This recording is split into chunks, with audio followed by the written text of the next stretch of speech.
He walked through the unfamiliar part of town, looking for a shortcut home. It was nearly midnight, and fog clung to the sidewalks like wet cloth. His phone was dead. His GPS froze 3 streets ago. He turned a corner and saw an old wooden door under a flickering street lamp.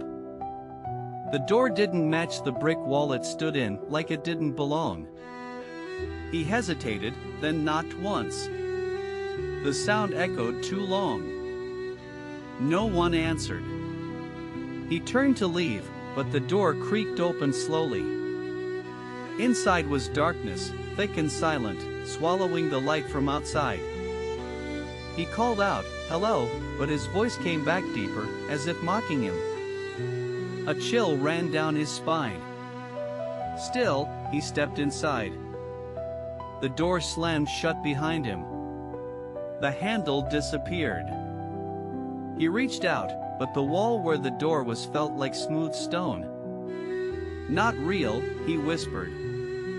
"This isn't real." The floor beneath him shifted, becoming soft like breathing skin. He took a step forward. A whisper echoed, "You shouldn't be here." Shadows slid across the walls, shaped like people, but wrong. He reached into his pocket. No phone. No keys. Nothing. The room changed with every blink. Now it was a child's bedroom.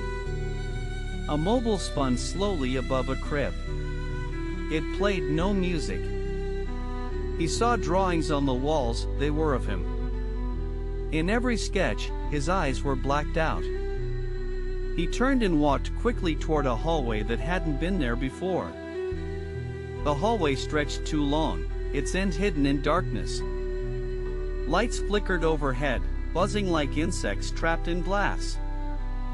He passed doors with numbers scratched in. Room 3, Room 7, Room 13. Room 13's handle turned as he passed it, though he didn't touch it. He ran. The hallway curved impossibly. It brought him back to the same wooden door. Only now, the street outside was gone, replaced by stars and fog. A voice from nowhere said, "You're part of it now." He screamed. No sound came out. He reached for the door again. His hand passed through it. Behind him, footsteps began, slow, heavy, not human. He turned to see a figure made of paper and ink. It peeled a page from its chest and handed it to him. The paper said, "Your story ends here." He dropped it, but it stuck to his hand like glue. More pages flew around him, wrapping tightly, covering his eyes. He tried to rip them off. They bled when torn. The room shifted again, now a burning forest. He stood among flames, but felt no heat, only dread. Voices rose from the fire. They chanted his name. He shouted back, "Let me go." One voice replied, "We did. You came back." A tree bent low and whispered, "Turn around." He did. Behind him was himself, eyes hollow, smile too wide. The double said, "You took my place." Then lunged forward. They merged. Pain flashed through him, like drowning in ice. He opened his eyes. He was lying in his bed. Morning sunlight poured through the curtains. A dream? He sat up, heart pounding. Everything looked normal. Then he saw the paper on his nightstand. The same page from before. "Your story ends here." He ran to the door and found Brick behind it. He turned back.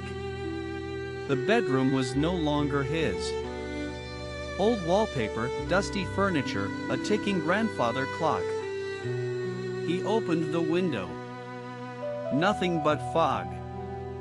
A knock came from behind. slow, heavy. He froze. "Who's there?" No answer.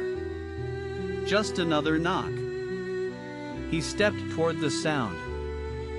The closet door opened on its own. Inside was the wooden door from the alley. He screamed, but the sound was familiar.